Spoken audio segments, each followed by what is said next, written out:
ಮಾಡಿದ್ರೆ ಆನ್ ಆಗುತ್ತೆ.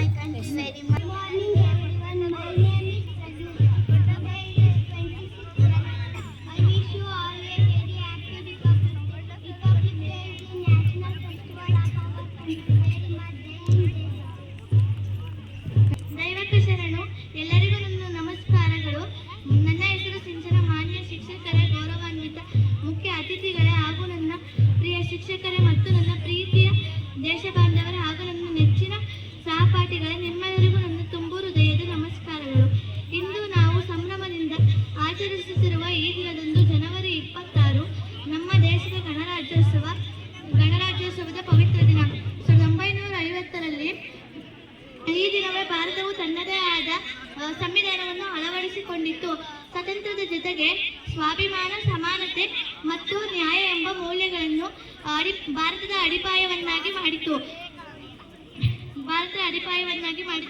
ಭಾರತದ ಸಂವಿಧಾನವು ಕೇವಲ ಕಾನೂನುಗಳ ಸಂಕಲನವಾಗಿಲ್ಲ, ಪ್ರತಿಯೊಬ್ಬರ ಭಾರತೀಯರ ಹಕ್ಕು ಕನಸುಗಳ ಪ್ರತಿಬಿಂಬ. ಧರ್ಮ, ಜಾತಿ, ಲಿಂಗ, ಭಾಷೆ ಯಾವುದೇ ಇರಲಿ ಎಲ್ಲರಿಗೂ ಸಮಾನ ಗೌರವ ನೀಡುವ ಮಹಾನ್ ಗ್ರಂಥವೇ ನಮ್ಮ ಸಂವಿಧಾನ. ನಮ್ಮ ಸ್ವಾತಂತ್ರ್ಯಕ್ಕಾಗಿ ಹೋರಾಡಿದಂತಹ ಡಾಕ್ಟರ್ BR ಅಂಬೇಡ್ಕರ್, ಮಹಾತ್ಮ ಗಾಂಧೀಜಿ, ಸುಭಾಷ್ ಚಂದ್ರ ಬೋಸ್, ಜವಾಹರಲಾಲ್ ನೆಹರು ಅವರಂತಹ ಮಹನೀಯರನ್ನು ನಾವು ಈ ದಿನ ಕೃತಜ್ಞತೆಯಿಂದ ಸ್ಮರಿಸಬೇಕು. ಗಣರಾಜ್ಯೋತ್ಸವ ಎಂದರೆ ಧ್ವಜಾರೋಹಣಕ್ಕೆ ಮಾತ್ರ ಸೀಮಿತವಾಗಿಲ್ಲ. ನಾವು ಉತ್ತಮ ನಾಗರಿಕರಾಗುವುದು, ದೇಶದ ಕಾನೂನನ್ನು ಪಾಲಿಸುವುದು,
ಇದ್ದೀವಿ.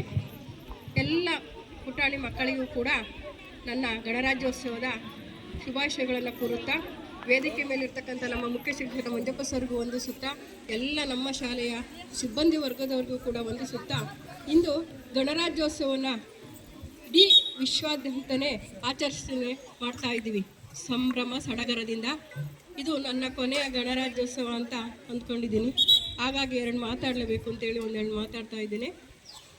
77ನೇ ಗಣರಾಜ್ಯೋತ್ಸವನ ಇಂದು ಸಂಭ್ರಮ ಸಡಗರ ನಮ್ಮ ಶಾಲೆ ಎಲ್ಲರೂ ಸೇರ್ಕೊಂಡು ಆಚರಿಸ್ತಾ ಇರೋದು ತುಂಬ ಸಂಭ್ರಮದ ವಿಷಯ. ಹಾಗೂ ನಮಗೆ ಸಂವಿಧಾನ ಯಾಕೆ ಬಂತು, ಯಾವಾಗ ಬಂತು ಅಂತಕ್ಕಂಥದ್ದು ಇದುವರೆಗೂ ಕುಮಾರಸ್ವಾಮಿ ಅವರು ತಿಳಿದುಕೊಟ್ಟಿದ್ದಾರೆ.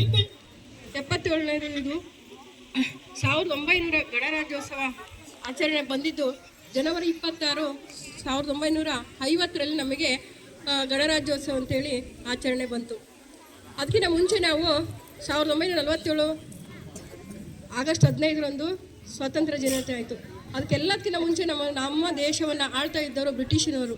ಆ ಬ್ರಿಟಿಷಿನವರು ನಮ್ಮನ್ನು ನಡೆಸ್ಕೊಳ್ತಿದ್ರು ಅಂತಂದರೆ ಗುಲಾಮರಾಗಿ ನಮ್ಮನ್ನು ನೋಡ್ಕೊಳ್ತಾ ಇದ್ದರು. ಹಾಗಾಗಿ ನಮ್ಮ ದೇಶದ ವ್ಯಕ್ತಿಗಳು ಆಗ ಎಚ್ಚೆತ್ತುಕೊಂಡು ನಮಗೆ ಸ್ವಾತಂತ್ರ್ಯದ ಹೋರಾಟಕ್ಕಾಗಿ ಹೋರಾಡಿದರು. ಅಂಥವು ಸುಭಾಷ್ ಚಂದ್ರ ಬೋಸರು, ಮಹಾತ್ಮ ಗಾಂಧೀಜಿಯವರು, ಅಂಬೇಡ್ಕರ್ ಅವರು, ಇವರೆಲ್ಲರೂ ಕೂಡ ನಮಗೆ ಸ್ವತಂತ್ರದ ವ್ಯಕ್ತಿಗಳಾಗಿದ್ದಾರೆ ಹೋರಾಟಕ್ಕಾಗಿ. ಆ ಹೋರಾಟಕ್ಕಾಗಿ ಸಂವಿಧಾನ 1950 ಜನವರಿ 26ರಂದು ಸಂವಿಧಾನ ಸಮಿತಿಯ ಕರಡನ್ನು ಸ್ಥಾಪನೆ ಮಾಡಿದಂಥವರೇ BR ಅಂಬೇಡ್ಕರ್ ಅವರು. ಅಂಬೇಡ್ಕರ್ ಅವರನ್ನ ಪಿತಾಮಹ ಅಂತೇಳಿ ಕರಿತೀವಿ. ಹಾಗಾಗಿ ನಮ್ಮ ರೈತರಿಗೆ ಹೆಚ್ಚು ಅವರು ಒತ್ತನ್ನು ಕೊಟ್ಟರು. ರೈತರೇ ನಮ್ಮ ದೇಶದ ಬೆನ್ನೆಲುಬು, ರೈತರಿದ್ದರೆ ನಮ್ಮ ದೇಶ ಅಭಿವೃದ್ಧಿ ಆಗೋಕ್ಕೆ ಸಾಧ್ಯ.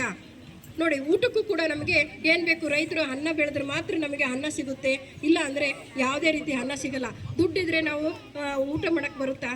ದುಡ್ಡೇ ಮುಖ್ಯವಲ್ಲ, ಹಣ ಇದ್ದರೆ ನಮಗೆ ಇದು ರೈತರು ಇರಬೇಕು ಅಂತಕ್ಕಂಥ ಮಾತನ್ನು ಹೇಳೋಕ್ಕೆ ಇಚ್ಛೆ ಪಡ್ತೀನಿ. ಯಾಕಪ್ಪ ಅಂದರೆ ಅನ್ನ ಸಿಗದೆ ನಮಗೆ ರೈತರಿಂದ.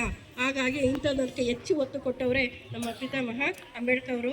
ಹಾಗೂ ಇನ್ನೊಂದು ಮಾತನ್ನು ಹೇಳೋಕ್ಕಿರ್ತೀವಿ, ನಮ್ಮ ದೇಶಕ್ಕಾಗಿ ಹೋರಾಡಿದಂತಹ ಸಂಗೊಳ್ಳಿ ರಾಯಣ್ಣವರು ಕೂಡ ತುಂಬ ತನ್ನ ಜೀವವನ್ನೇ ತ್ಯಾಗವಾಗಿ ಇಟ್ಟರು. ಜೀವವನ್ನೇ ತ್ಯಾಗಕ್ಕಾಗಿ, ಹೋರಾಟಕ್ಕಾಗಿ ಮುಡುಪಾಗಿಟ್ಟು ಅವರ ಜೀವವೇ ಒಂದು ಸ್ವಾತಂತ್ರ್ಯಕ್ಕಾಗಿ ಪ್ರಾಣವನ್ನು ಬಿಟ್ಟಂಥವರು ಅಂತಂದರೆ ಸಂಗೊಳ್ಳಿ ರಾಯಣ್ಣವರು. ಅವರು ಬಹಳ ಹೋರಾಟವನ್ನು ಮಾಡಿದರು. ಅವರು ಹೋರಾಡುವಕರೆ ಅವರು ತುಂಬ ಮೋಸದಿಂದ ಅವರನ್ನು ಸೆರೆ ಹಿಡಿದು ಅವರನ್ನು ಗಲ್ಲಿಗೇರಿಸ್ತಾರೆ. ಅದು ತುಂಬ ನೋವಾಗುತ್ತೆ. ಆದರೆ ಅವರು ಹುಟ್ಟಿದ ದಿನ ಇದೊಂದು ಬಹಳ ಅದ್ಭುತವಾದ ದಿನ ಅಂತ ಅನ್ನಿಸ್ತೀನಿ.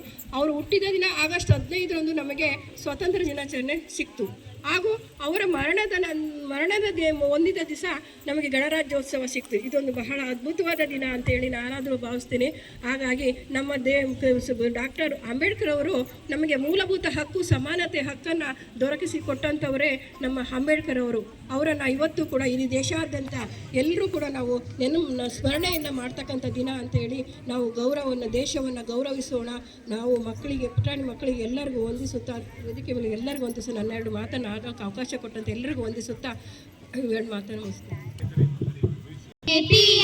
ಶಾಲೆ ನಮ್ದು ಇಂಗ್ಲಿಷ್ ಮೀಡಿಯಂ, ಹಾಡಲ್ಲೇ ಕೋರುವೆ ನಿಮಗೆ ಹಾರ್ಟ್ಲಿ ವೆಲ್ಕಮ್. KPS ಶಾಲೆ ನಮ್ದು ಇಂಗ್ಲಿಷ್ ಮೀಡಿಯಂ, ಹಾಡಲ್ಲೇ ಕೋರುವೆ ನಿಮಗೆ ಹಾರ್ಟ್ಲಿ ವೆಲ್ಕಮ್. ಎಷ್ಟು ಚಂದ ಐತಿ ನೀವು ತೋರಿಸೋ ಪ್ರೀತಿ, ನಿಮ್ಮೆಲ್ಲರಿಗೂ ತುಂಬು ನಮನ. ಆರಾಧಿಸುವ ಹೆಮ್ಮೆ ಶಾಲೆ ನಮ್ಮ KPS ಶಾಲೆಯ ಉತ್ಸವ ಜೋರಾಗಿ ನಡೆದೈತಿ. ಎಷ್ಟು ಚಂದ ಐತಿ ನಾವು ಬೆಳೆಯೋ ರೀತಿ, ನಿಮ್ಮೆಲ್ಲರಿಗೂ ಕೋಟಿ ನಮನ. KPS ಶಾಲೆ ನಮ್ದು ಇಂಗ್ಲಿಷ್ ಮೀಡಿಯಂ, ಹಾಡಲ್ಲೇ ಕೋರುವೆ ನಿಮಗೆ ಹಾರ್ಟ್ಲಿ ವೆಲ್ಕಮ್. KPS ಶಾಲೆ ನಮ್ದು ಇಂಗ್ಲಿಷ್ ಮೀಡಿಯಂ, ಹಾಡಲ್ಲೇ ಕೋರುವೆ ನಿಮಗೆ ಹಾರ್ಟ್ಲಿ ವೆಲ್ಕಮ್. ಚಿಕ್ಕಮಗಳೂರು ಮಕ್ಕಳ ಜಿಲ್ಲಾ ಸಾಹಿತ್ಯ ಸಮ್ಮೇಳನಕ್ಕೆ ನಮ್ಮ ಶಾಲೆ 2ನೇ ತರಗತಿ ಜಾಹ್ನವಿ ಅವರು ಆಯ್ಕೆಯಾಗಿ ಕವಿಗೋಷ್ಠಿಯಲ್ಲಿ ಭಾಗವಹಿಸಿದ್ದಾರೆ. ಹಾಗೆಯೇ ಅಲ್ಲಿ ಸಭಿಕರಿಂದ ಒಳ್ಳೆಯ ಪ್ರೋತ್ಸಾಹದ ಮಾತುಗಳನ್ನು ಕೇಳಿ ಬಂತು. ಹಾಗಾಗಿ ಈ ಮಗುವಿಗೆ ನಮ್ಮ ಶಾಲೆಯ ಪರವಾಗಿ STMC ಪರವಾಗಿ ಹೃತ್ಪೂರ್ವಕ ಅಭಿನಂದನೆಗಳು. ದಯವಿಟ್ಟು ಚಪ್ಪಾಳೆ ಮೂಲಕ ಅವಳು ಪ್ರೋತ್ಸಾಹಿಸಬೇಕು. ಹಾಗೆ ಈ ಜಾಹ್ನವಿ ಮಗು ಮೊನ್ನೆ ಜಿಲ್ಲಾ ಸಾಹಿತ್ಯ ಸಮ್ಮೇಳನದಲ್ಲಿ ಹಾಡಿದಂತಹ ಕವಿತೆಯನ್ನು ಇಲ್ಲಿ ವಾಚನ ಮಾಡಬೇಕು ಅಂತ ಕೇಳ್ಕೊಳ್ತೇನೆ. ಎಲ್ಲರಿಗೂ ನಮಸ್ಕಾರ.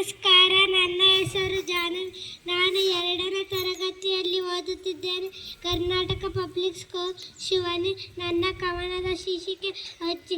ನನ್ನ ಅಜ್ಜಿ ಪ್ರೀತಿಯ ಬುಜ್ಜಿ, ನಗುವ ಮುಖದ ನನ್ನಯ ಅಜ್ಜಿ, ಮಾಡುವಳು ರುಚಿಯಾದ ಬಜ್ಜಿ, ಕೈಯ ತುತ್ತ ನೀಡುವ ಅಜ್ಜಿ, ಪ್ರೀತಿಸಿ ಮುದ್ದಿಸಿ ನಗುವ ಅಜ್ಜಿ, ಮಲಮ್ಮ ಎಂಬ ಹೆಸರಿನ ಅಜ್ಜಿ, ಪಾಯಸ ಮಾಡುವಳು ಬೆಲ್ಲವ ಜಜ್ಜಿ, ಕಥೆಯ ಹೇಳಿ ನಗಿಸುವ ಅಜ್ಜಿ, ಆದಿ ತೋರಿ ನಡೆಸುವ ಅಜ್ಜಿ, 100 ಕಾಲ ನೀನಿರಬೇಕು, ನಮ್ಮಯ ಅರಸಿ ಜೊತೆಗಿರಬೇಕು, ನನ್ನ ಅಜ್ಜಿ ಪ್ರೀತಿಯ ಬುಜ್ಜಿ. ಮಕ್ಕಳಿಂದ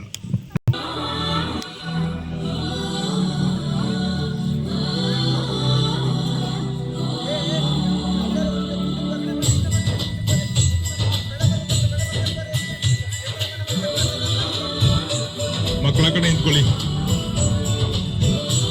ಲೈನ್ ನಿಂತ್ಕೊಳ್ಳಿ, ಸರಿಯಾಗಿ ನಿಂತ್ಕೊಳ್ಳಿ. ಕಂಬ ಬಿಡಿ, ಪೊಲೀಸ್ತಾರೆ, ಕಂಬ ಬಿಡಿ.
ಡ್ಯಾನ್ಸಿಂಗ್ ಭಾಗವಹಿಸಿದ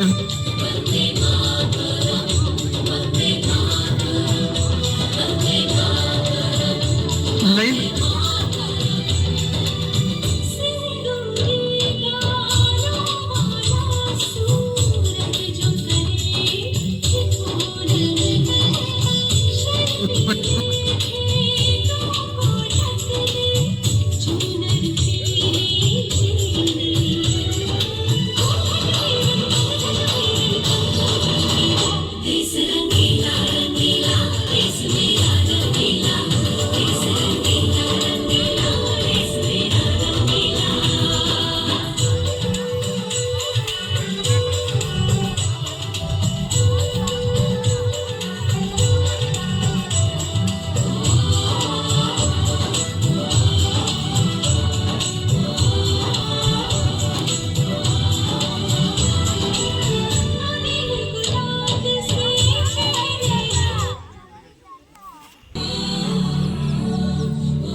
ನೃತ್ಯ ಮಾಡಿದ 7ನೇ ತರಗತಿ ಹೆಣ್ಮಕ್ಕಳಿಗೆ ಧನ್ಯವಾದಗಳು.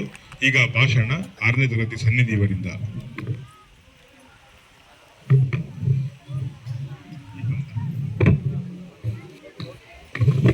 है बात हवाओं को बताए रखना, रोशनी होगी चिरागों को जलाए रखना। लहू देकर जिसकी हिफाजत हमने की, लहू देकर जिसकी हिफाजत हमने की, ऐसे तिरंगे को सदा दिल में बसाए रखना, दिल में बसाए रखना।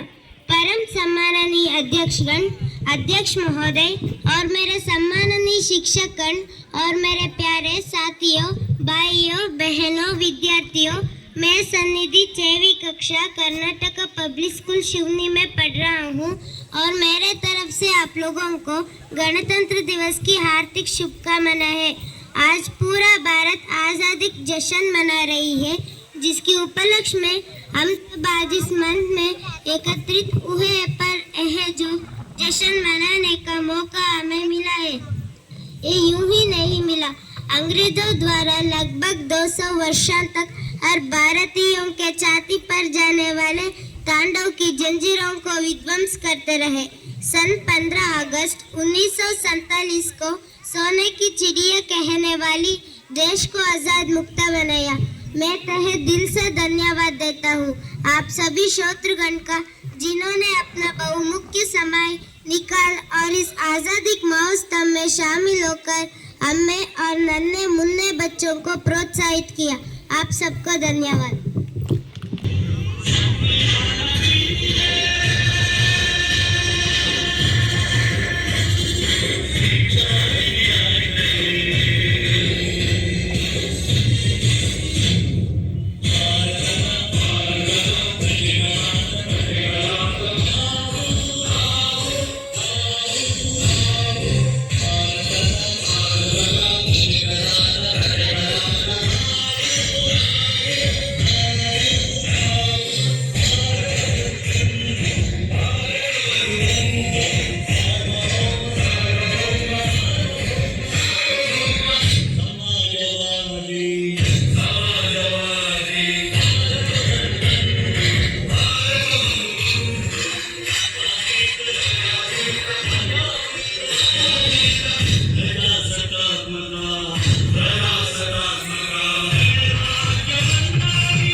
शासन